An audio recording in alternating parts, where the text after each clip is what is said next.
Today is Monday of the third week of Lent. I have a good friend who always tells me how motivated she is by a challenge. Whether she's challenging herself, like giving up something for Lent, or whether someone else is challenging her, she's always prepared to step up to do what people think she can't. Now, there are many people on earth who function like this, people who are motivated by challenge, and this is one of the ways in which God chooses to speak to his people. And we call it the prophetic voice. For example, when Clovis, who was the founder of the Frankish power in early Europe, was converted to Catholicism, he was under great pressure because of a war.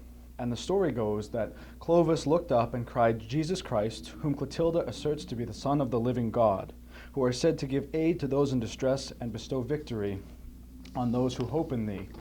I beseech the glory of thy aid, with the vow that if thou wilt grant me victory over these enemies, I shall know thy power." And with that, the king of the opposing side was struck down with disease and died.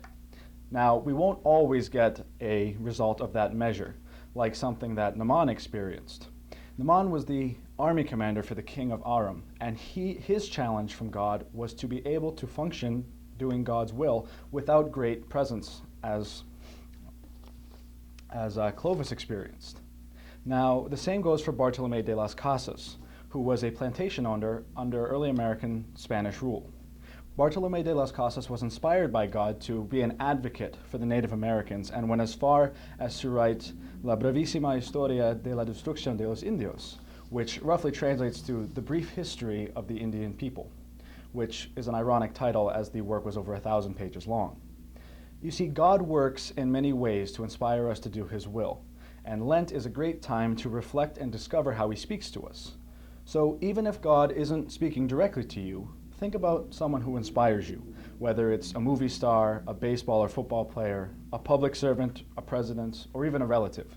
Think about what their message is, and think about how God could be speaking to you through them.